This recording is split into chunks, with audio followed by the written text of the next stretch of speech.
This is It Was a Thing on TV. Spoiler number one is Dr. Lee frowns. It stinks. What is going on? What is going on? Episode 88, submission number 218, AfterMASH. AfterMASH aired on CBS from September 26, 1983 to May 31st, 1985 for a total of 31 episodes, one of which went unaired.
So you have three of the principal cast members from MASH, and you're 7 months removed from the final episode, which was, and still is, one of the most popular and most critically revered television episodes in history.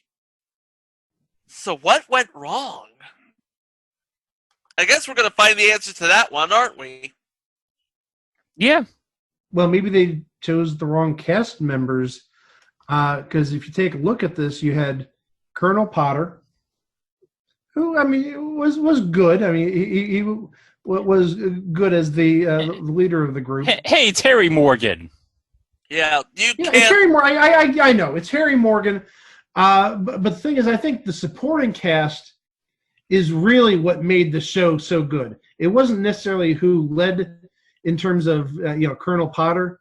When you're talking about Hawkeye and when you're talking about Radar and Klinger and Hot Lips, that I think really is who made MASH.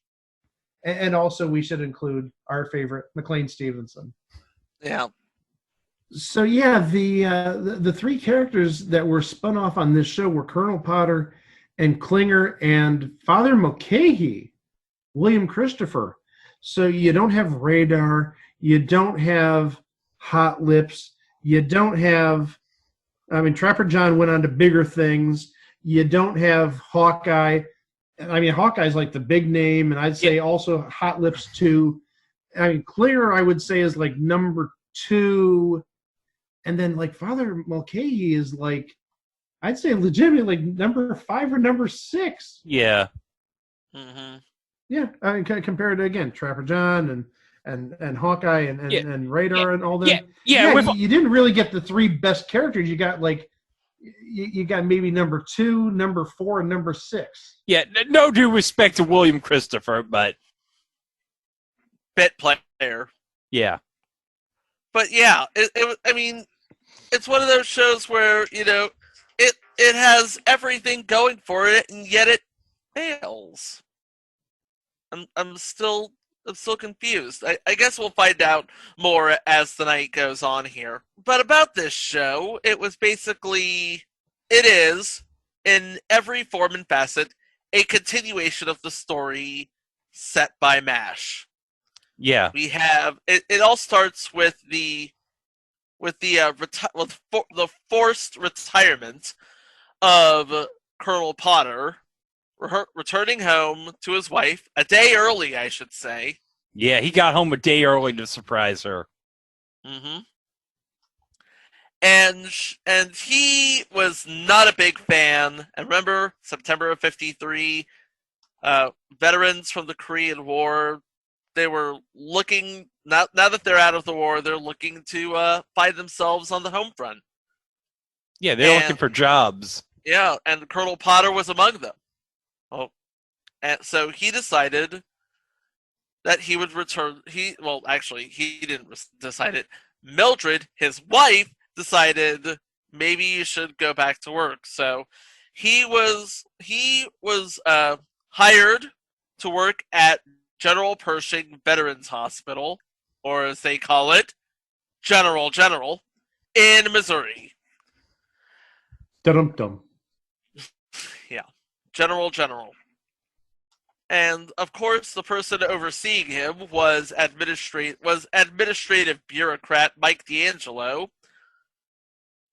And yet, he still didn't find himself fulfilled until he wrote a letter and got an old friend from Toledo to join him.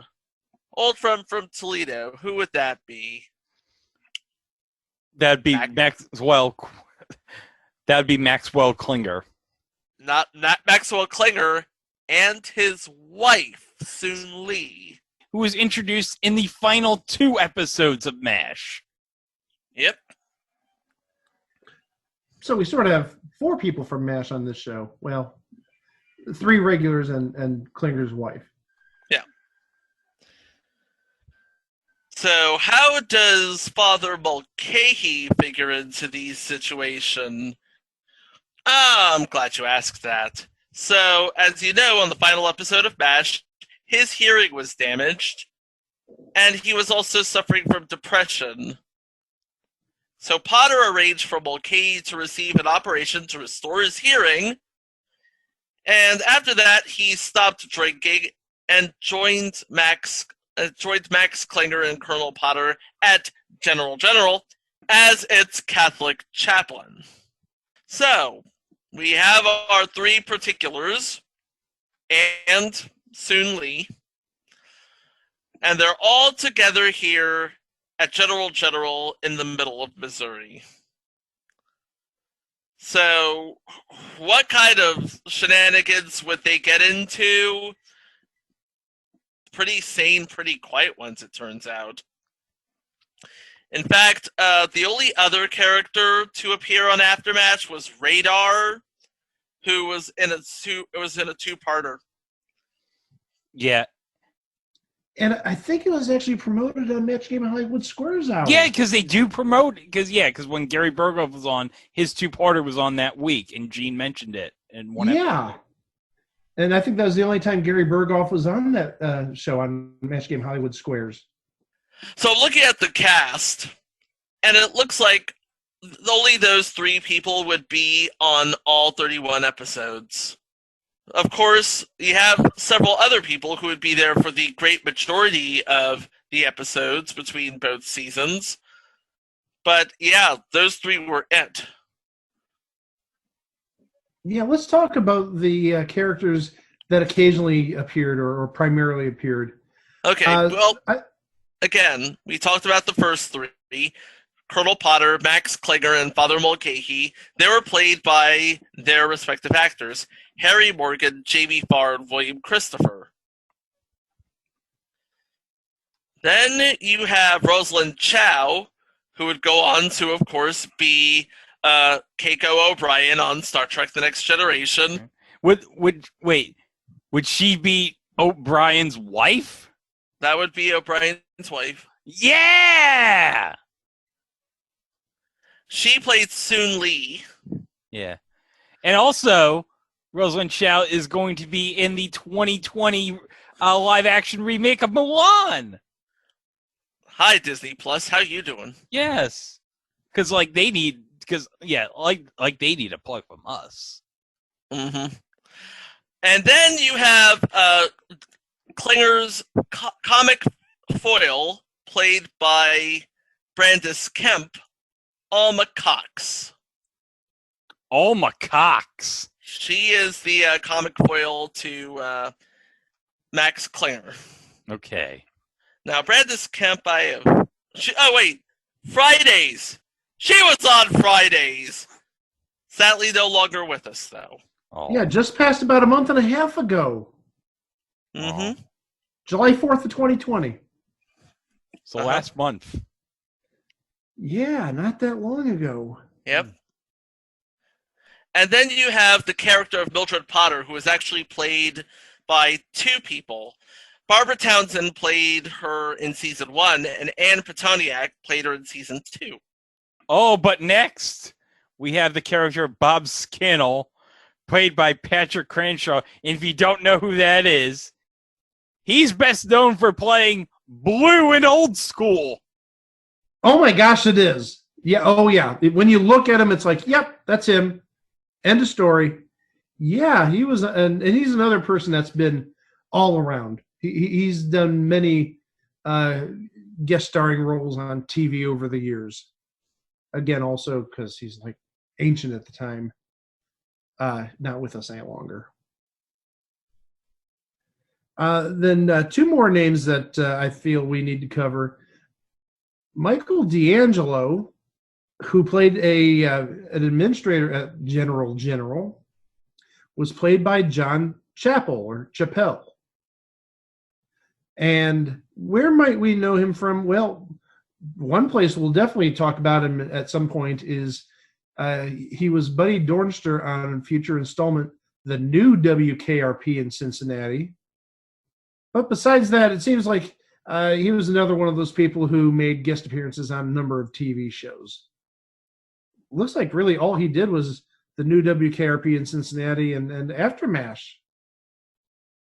And then one final name I want to mention, and she played the attractive secretary at General. Ooh, I know who this is. Oh yeah. When you hear the name, you may be like, who? But if you're a good TV viewer, both old and new TV, you'll recognize the name. Wendy Shaw.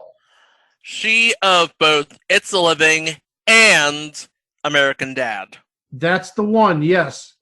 Yeah, she's the voice of Francine on American Dad. Oh yeah, that's her. Yes. Yep, that's her. Yeah, that's her. That's her. Yeah.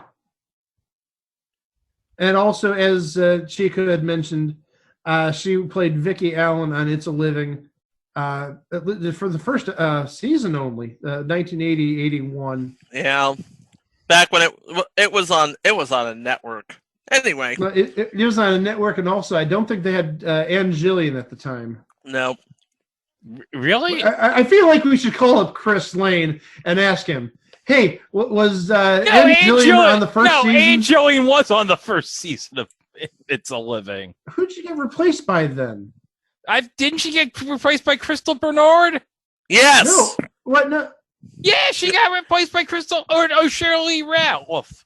Yeah. One of those two. Is it Shirley Ralph or Crystal Bernard? I definitely agree with those two names. It definitely wasn't Shirley Ralph. It definitely wasn't Crystal Bernard because they didn't appear until the syndicated version, I don't believe. No, they did not. So she may have just left, gotten a better offer, but also it's possible what may have happened is, Wendy might have gotten let go, and then where she actually would have ended up in 81-82 was on Fantasy Island as Julie. Oh, so she was just all over the place. She was all over ABC in the early 80s. So we were talking earlier about what may have happened. Well, first off, Klinger's big thing on MASH was dressing in drag, stuff like that. Yeah. And that's not happening over here. I don't see. I just couldn't see it happening over here. But also, think about any time a show has been extended by creating a spinoff, how long it goes on.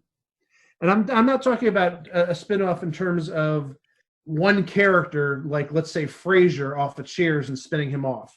I'm talking about essentially an extension of the show to try and generate ratings because a character was written off or something happened.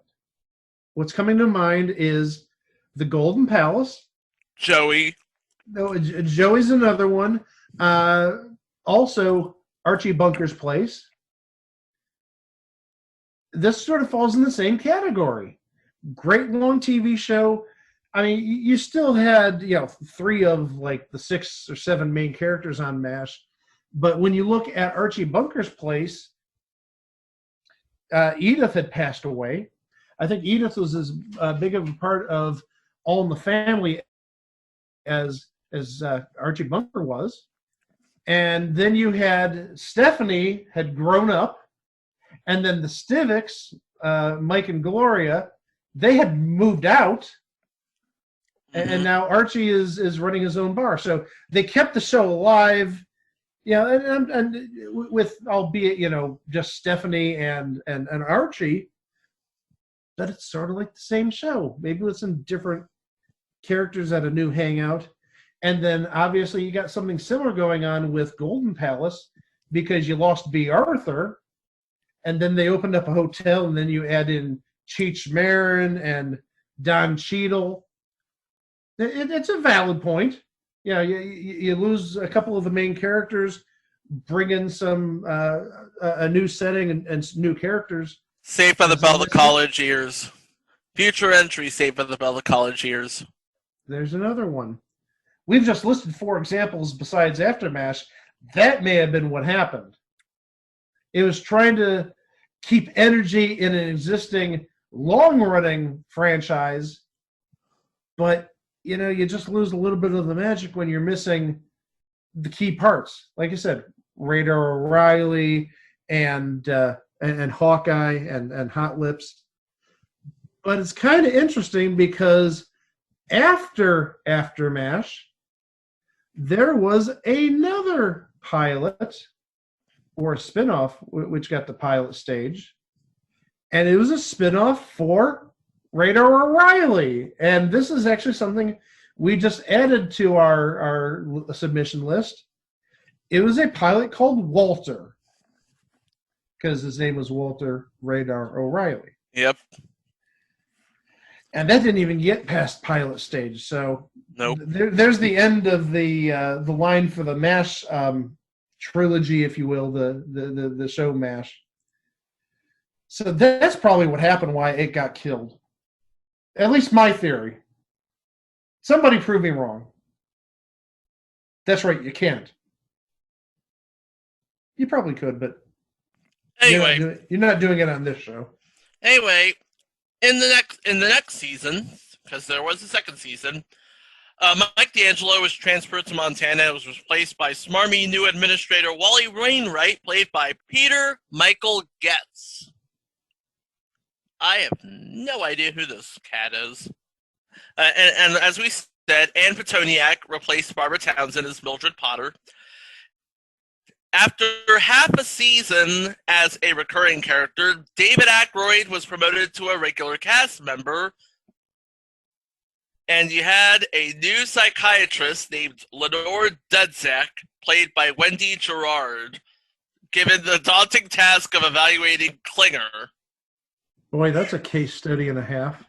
Oh, by the way, you neglected to mention one character from season 1. Oh, what's that?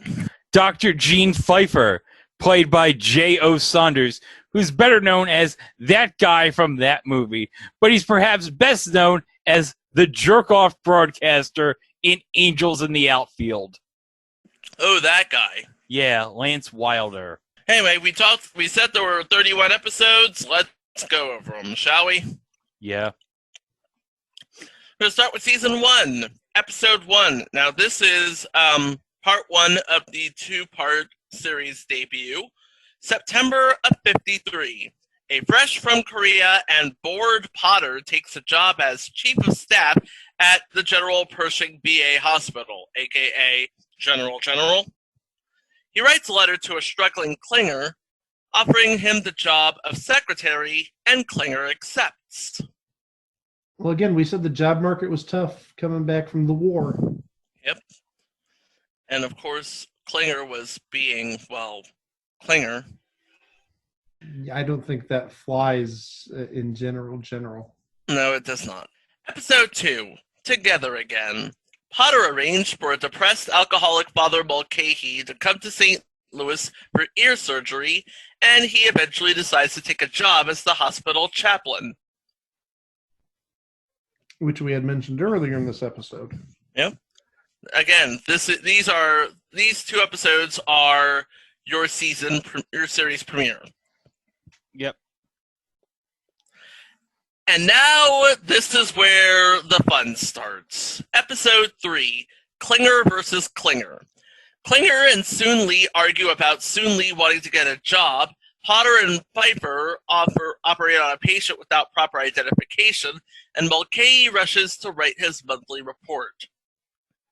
So you have 2 sort of side stories that you would see on the original MASH, and then you have something kicking and screaming into the new era. It's like, we're on the home front, and women's wants to work. That takes us to episode 4, Snap, Crackle, Plop. Klinger takes his civil service exam on less than 12 hours' notice. Potter tries to get D'Angelo, who'd rather buy a new canopy, to get a new autoclave, and Mulcahy deals with a patient who thinks God is trying to kill him. Again, you have your A plot, your B plot, and a C plot. Notice how they all center around the 3 particulars and their expertise. Klinger is, of course, Klinger. Potter is very much in the bureaucracy, and Father Mulcahy's just trying to find God again. Pretty much. Episode 5 is Staph Infection. S-T-A-P-H. Staph Infection. Potter deals with a dying World War I friend and patient. Klinger tries to get organized, and Mulcahy tries to control a flasher. All while a staph infection grips the hospital, and an inspection is on the way. And again, this follows what Chico just mentioned.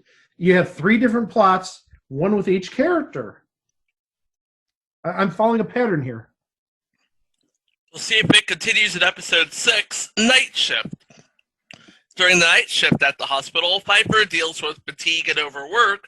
Mulcahy helps the patient see his son, and Klinger searches for missing mattresses, while Potter tries to get back home to a fancy dinner with his wife. Well, there's 4 plots.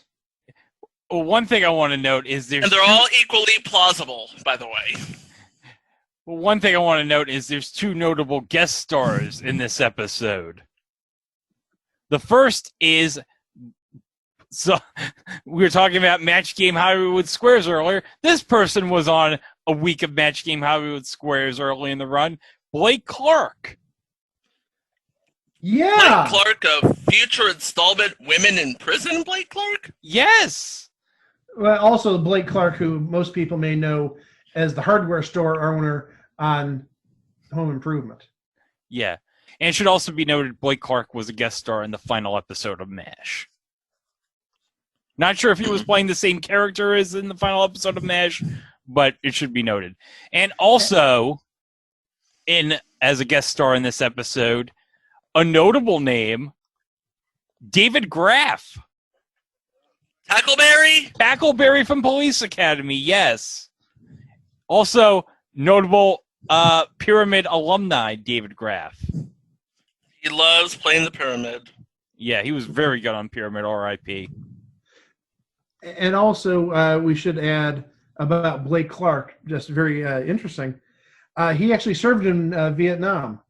So you had an actual veteran on MASH, which I think is an interesting little coincidence. And very meta, actually. So he would know about all of the stuff that goes on at a Veterans Administration hospital. Most likely, right. Yes. Yeah, episode 7, Shall We Dance? Alma tries to get From Here to Eternity banned from General, while Pfeiffer tries to win the affections of Alma's secretary, Bonnie, who only has eyes for Klinger. We are in the Twilight Zone. Somebody has eyes for Max Klinger. Obviously, he wasn't wearing a dress. Obviously. Episode 8, Little Broadcast of 53. During an October week at General General, a new nurse adjusts to hospital work and hijinks. Klinger begins to do lunchtime PA broadcasts, and Mulcahy deals with a clingy patient. Another note I want to point out about this episode is, guess who plays a guest star in this episode? As the new nurse? No. As the character Ernie Temple. No idea. I know, but I'm not going to say. Yeah. It's someone who we mentioned in the previous entry, Chico. It's somebody who gave us a shout out on Twitter. Holy crap, Tim Stack? Yes. Hi, Tim. How you doing? And it should be noted he plays another character in another episode of AfterMASH. In Season 2, he plays a different character named Herd. Going into episode 9, Sunday Cruddy Sunday. On Visitor's Day at General General, D'Angelo flirts with Mildred Potter's niece, much to Alma's chagrin. A freelance preacher gives false hope to patients, and a healthy man tries to get admitted. Gee, Sunday Cruddy Sunday. Gee, there was a popular song in 1983 from a certain group called U2 called Sunday Bloody Sunday. Mm-hmm. I've heard of it. Man, think about that. Freaking U2 in 1983 inspired a title on the MASH spinoff. That's how long they've been around. They have been around a long while, yes. And how relevant they've been too, absolutely. They've been relevant for all those years. Episode 10, Thanksgiving of 53. It's the first Thanksgiving home since Korea, and the Potters are deluged with guests, including a camera bug Mulcahy, all the Klingers from Toledo, a mooching Viper, and a lonely D'Angelo, notably Potter's daughter and grandchildren, who are often mentioned in the original series, appear in this episode. Now get ready, folks. Guest starring in this episode, Thanksgiving of 53, playing the character of Bruce Ennis. Guys, it's Jamie Widows! Wait. We've had 2 Jamie Widows mentions in 1 week? You can never have enough Jamie Widows on this podcast. You really can. He may be our second patron saint behind McLean Stevenson. All we have to do is talk about Charles in Charge Season 1, and yeah. And just remember, on Magnificent Beard Guy's day he won $30,000, either the first or the second, I think it was his first. It was Jamie Widows' birthday. What a great way to have your birthday. Magnificent Beard Guy winning $30,000. Love it. Love it. And I will continue to bring up that fact anytime we mention the name Jamie Widows. Jamie Widows. Did you know that he... No. Episode 11, Fallout. Not the video game Fallout. Potter and Pfeiffer consider leaving the bureaucratic VA hospital, but a patient who contracted leukemia from government atomic testing brings them back.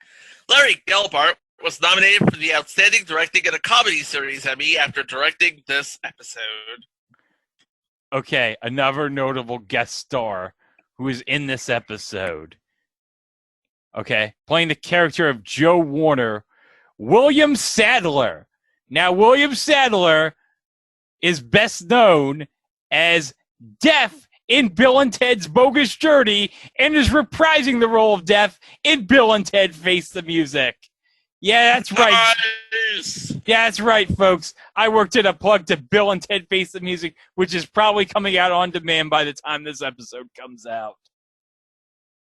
And yes, I'm going to gladly pay the $24.99 to see it. Damn right. I've been waiting 30 years for that Bill and Ted third movie, damn it. Episode 12, The Bladder Day Saints. During the annual bladder inspection for local vets, Piper deals with his first death. A patient tries to fake back pain to stay in the hospital, and Klinger begins to feel uncomfortable when he meets a friend from Korea who didn't come back whole. Again, these are all things that happen. This is very real. It's like what goes on in this show is very, very, very real.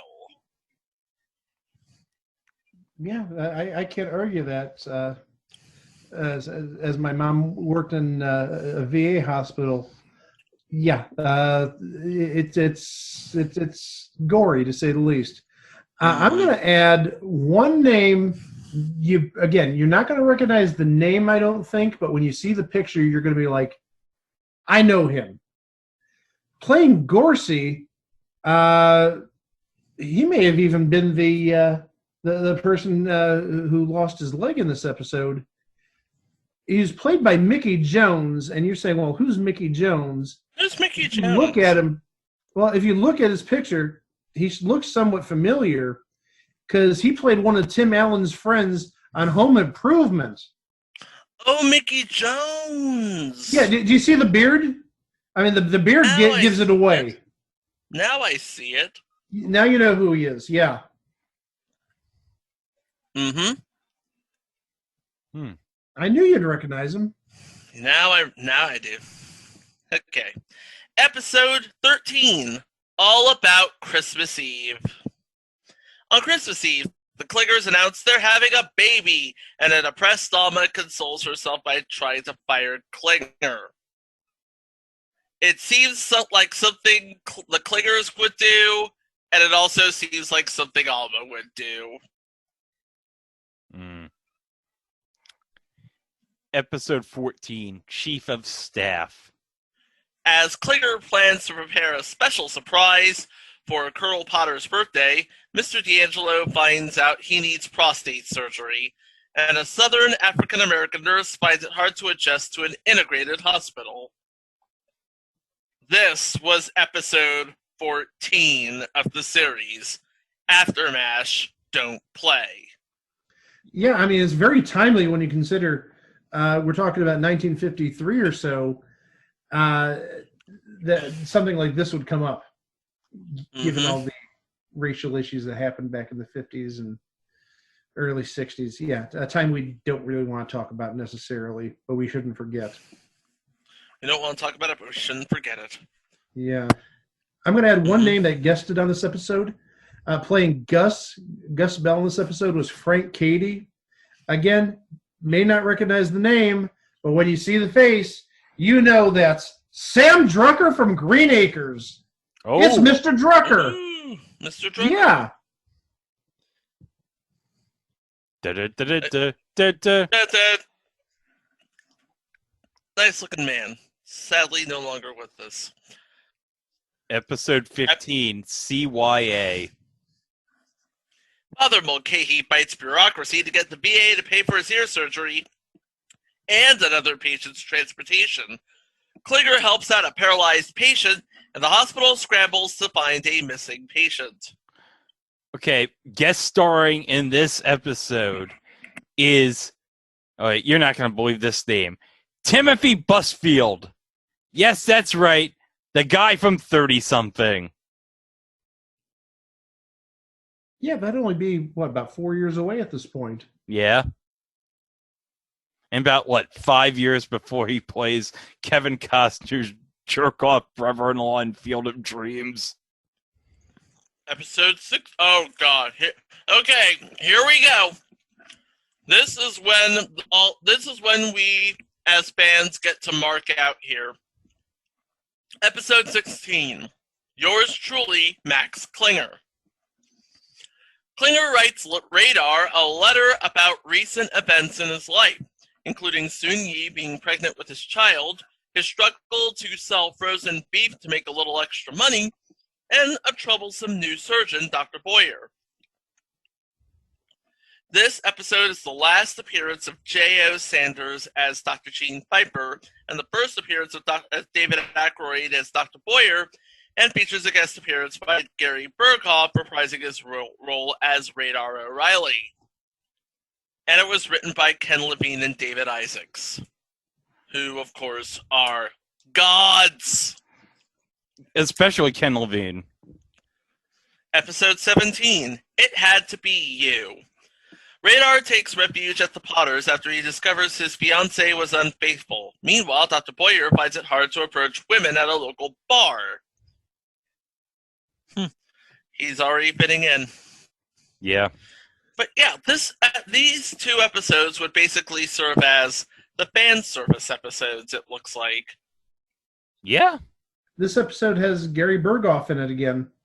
Mm-hmm. So there's the 2 episodes that Gary was in. Episode 18, Odds and Ends. Klinger resorts to gambling to get money for the coming baby, and Mulcahy helps Scannell write a new will before Scannell goes under the knife. Gambling to get money. This is not going to end well for Klinger. It's for the baby. And writing a new will right before you go under the knife, that's also not going to go well. That's morbid, yeah. Yeah. Episode 19, Another Saturday Night. With the missus out of town for the night, Dr. Potter heads for the local bar for a meal and someone to talk to. Meanwhile, on Potter's advice, D'Angelo begins to socialize with the hospital patients, but causes more harm than help, and Klinger, who, by the way, is directing this episode, tries to keep up with Soon Lee's cravings. Probably why he was relegated to the C plot. Because Jamie Farr was directing. Episode 20, Fever Pitch. A hot day brings a patient who needs his fever cooled. Dr. Boyer wants to use a cooling blanket, but it's not BA approved, so he turns to Klinger to get one. Meanwhile, Father Mulcahy is in search of a new place to stay after life in the rectory turns substandard. Episode 21, By the Book. Mulcahy must stop a man who thinks he is Superman from endangering other patients. Oh, God. Are you kidding me? And now we go into the season finale. Episode 22, Up and Down Payments. Klinger gets arrested for punching a crooked real estate agent. Soon-Yi goes into labor. And this episode is the last appearance of John Chappell as Mark D'Angelo and Barbara Townsend as Mildred Potter. And I guess this would be your cliffhanger since Klinger's wife is in labor? And Klinger is in jail. Oh, no. Uh-oh. Yep. Who'll sign the birth certificate? We'll find out at the beginning of season 2 on September 23rd, 1984 with Les Miserables, or Les Miserables. While Soon-Yi is being rushed to the delivery room, Klinger stands in a jail cell worried about his wife and later conspires with another inmate to make his escape. He needs to... How about finding a dress first? Seems to be good at that. Escaping... You need to escape in a dress. Just saying. Meanwhile, VA Administrator Bert Philbrick, played by Max Wright... Wait, that Max Wright from Elf? Yes! Max Movie Wright. Tanner! That Max Wright! Yeah! And a future entry, Misfits of Science. Nice. He later informs Dr. Potter that Mr. D'Angelo has been replaced. Soon Lee gives birth to her son with Max at her side after he tells everyone he's going to hide out at the hospital. I'm trying to figure that one out, but I think we should never learn to try and figure out Max Klinger. But that's another story for another character. Episode 24, Calling Dr. Habibi. Wally Wainwright arrives and immediately runs into Klinger, who is still on the run from the law. After introducing himself as Dr. Habibi, Klinger is asked to show Mr. Wainwright around. Meanwhile, Alma is demoted to Potter's clerk, and Boyer tries to prove himself to Wainwright despite his prosthetic leg. Episode 25, Strangers and Other Lovers. Potter tries to deal with the overbearing Alma Cox. Boyer beds the wife of a patient, and Klinger is finally arrested. Now, you see, I wonder if that might be the reason why maybe this show got canceled not too long after this. Just Klinger as a fugitive, I don't see that being a plot line that viewers or fans would want to remember. Besides that, also, I'm sure the ratings were not that good, but I don't know. I just don't see Klinger being on the lam as a ratings grabber. And for 5 episodes? Yeah. Yeah. It didn't help matters in season 2 that it was airing at Tuesdays at 8 opposite the A-Team. That'll kill it. Yeah. Episode 26, Trials. Klinger's trial finally takes place, with the result of Klinger being found not guilty by reason of insanity. Klinger is also ordered to undergo a psychiatric evaluation at General. Meanwhile, at the hospital, Dr. Boyer into performing a difficult operation. Edward Winter reprises his MASH role as Colonel Flagg to testify against Klinger. And we should note, again, another person whose name you may not recognize, but playing the judge on this episode is Pat Corley, who you may know better as Phil on Murphy Brown. So Phil the bartender was the judge in this courtroom. Yep. Episode 27. Madness to his method. Dr. Potter writes to Dr. Sidney Freeman about recent events at the hospital. Dr. Potter loves to write, it seems, including news of the hospital's brand new psychiatrist, Dr. Lenore Dudzik, who has arrived to perform Klinger's psychological evaluation. Meanwhile, Boyer flirts with Dudzik, Potter tries to connect with the silent patient, and Wainwright decides to serve deluxe meals in the cafeteria to prevent malcontent from the patients. So yeah, there's that. Episode 28, The Recovery Room. The Klinger baby causes friction between Mr. and Mrs. Potter while Klinger tries to get mental disability from the VA and Dudzik tries to convince Boyer to attend group therapy. Meanwhile, Dr. Andy Caldwell arrives at the hospital for an internship. And this is where we see the second appearance of Timothy Stack. Mm-hmm. And then it takes November sweeps off. What a shock! Yeah, so we don't get a new episode until December 4th, where we see Ward is Hell. Klinger runs a hospital lottery, but trouble ensues when Soon Lee has the winning ticket. Meanwhile, Dr. Boyer is laid up with a staph infection, bringing his anger and bad attitude to the post-op ward. There's that staph infection again. Thought they cleared it up the first time. Yeah, they had to clean up for the inspection. Vancomycin will clear that right up. Anyway, episode 30, and this was the final episode broadcast in the U.S. And it wasn't. Look at the air date. Yeah, I'm looking at the air date, May 31st. So it was placed on hiatus after Ward is Hell, until it aired on May 31st, 1985. Attempts at weekend romances are interrupted when the Potter's car breaks down and Wainwright revokes passes for the psychiatric ward. Elsewhere, the Klinger baby is christened and named. Now, this was actually the penultimate episode, because there are still 2 more episodes listed. One did not air in the U.S., and one was not even produced. Ooh.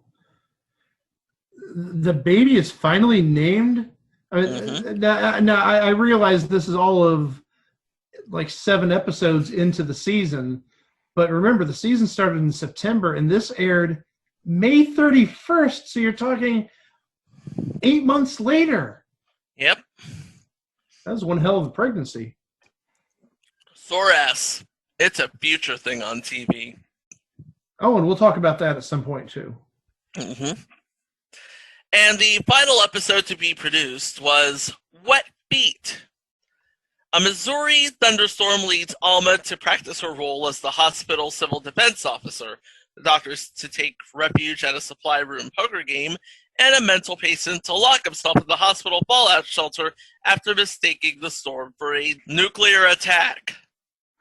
And it should be noted, according to Wikipedia, the episode Wet Feet was set to air at 8 p.m. on May 31st, 1985, immediately before the airing of Saturday's Heroes. However, CBS instead showed a CBS News special called Tax Reform Other Views in that time slot, as announced on the CBS Evening News that day. Saturday's Heroes was actually originally scheduled to air on December 11th, 1984, according to TV Guide. However, CBS preempted AfterMASH for its annual presentation of Frosty the Snowman. Hey, tax reform was big in 1985. Reaganomics. Yeah, you can't go wrong with a bit of Frosty. And the script for the episode that was not produced, All Day, All Night, Mary Ann, was written. But obviously, they'd probably already canceled the show at that point. Mm-hmm. Oh, yeah. I mean, when the show was gone from pretty much Christmas time or December until May, and didn't even appear in November sweeps, yeah, you're probably not going to be renewed. No, you're not getting that third season. Nope. No, In fact, not at all. In fact, in 1999, Time magazine listed the show as one of the 100 worst ideas of the century, and in 2002, TV Guide listed it as the 7th worst TV show ever. Really? So we actually covered 2 of the 50 worst TV shows ever, according to TV Guide, this week. That's pretty remarkable.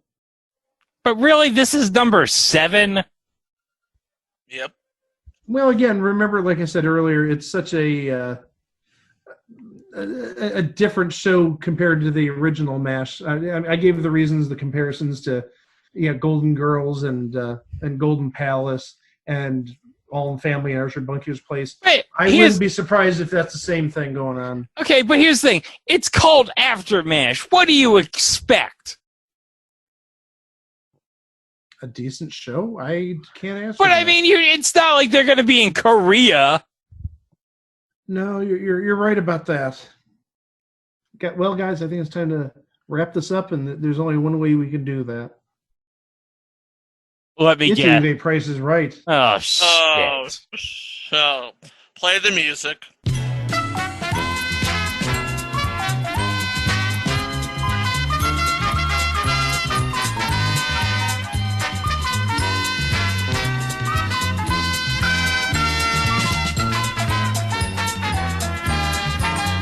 Go ahead. What is this? What is this? It's an AfterMASH script. Oh? Ooh. It's for the episode By the Book.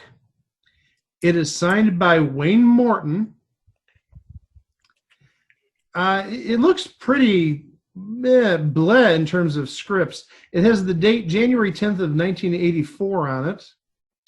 And it looks like just any other script. I mean, it's not like a fancy cover or anything. It just has your usual like brass rivets in there. Condition looks okay. I mean, for being 36 years old, it's passable. So we're going to start this time. I'm going to start with Greg because I think I started with Chico last time. We'll do whole dollars. No dollars and cents. Whole dollars. Whole dollars. And this is a buy it now for what it's worth. $49? You say that inquisitively. $49? Okay, we'll take that. $49. $49. Okay. Chico. $69. Chico, you almost got for a perfect bid because I thought you were going to stop at 60. It's $60. Oh, So if you want your own piece of AfterMASH history, $60. That's 3 Andrew Jacksons. That'll get you AfterMASH. I'm not buying it. I would. Well, Because as we already established, I hate money. You hate. Greg hates money. But you know what we don't hate? We Mhm. don't hate it when people go to our website and listen to previous episodes and go to our socials and follow us and all sorts of stuff like that. And you can do all that at itwasathingontv.com. We've got, oh my gosh, over 90 episodes, including mini episodes and the live shows. And we've got big things coming. We're only about 6 weeks away from episode 100. Yep. I mean, this is number 88, so we're not terribly far from the century mark, and we have a very special century episode. The 100th episode is very special, but also coming with the 100th episode are new things to the website. Let's say that. New things to the podcast, improvements. We're not going to say what they are, but you'll like them. We'll just keep it at that. But again, that's roughly about 6 weeks away. We're looking at probably late the first week of October for episode 100. So not too far away. If you're a big fan of this show, you're really going to enjoy episode 100, we think. Oh, I really hope so, because this has been pretty much on the schedule as episode 100. Gosh, probably since like episode 15 or 20. We said, okay, we're definitely doing this. There's no way that we're changing this. We've got to cover this for this special moment. Mhm. Yep. So we're about 5-6 weeks away from that. So just hang tight. We'll be there in early October. And as always, please like and subscribe. Follow us on our website through Podbean. Rate and review us. Leave us some feedback on Apple Podcast. And 5 stars. We accept nothing less. Yeah, 5 stars, or you can just get out of here. And of course, don't forget to share, because as the kids would say, Sharing is caring. isn't it? Yeah, sharing is indeed caring. Until next week. Oh my gosh. Oh my! First episode's a Greg episode. Just saying that right now. First episode's a Greg episode. Oh, yeah. Hey, Greg, I'm gonna help you on that because Hey. I remember that show. Yeah, because you're in And- you're in North Carolina, so you'd obviously. Of course. And the second episode, Mike, I'm gonna help you with that show too. I think that might be a Greg episode, because I think Greg really wanted to do that episode. So there's 2 episodes. I know Greg's going to have fun next week. I know Chico's going to have fun next week. I guarantee I'll have fun doing that episode next week. And I'm sure you'll have fun listening to both those episodes next week right here on It Was a Thing on TV. Enjoy the rest of your week. Hey, Gisela, do you want to know more about her papers?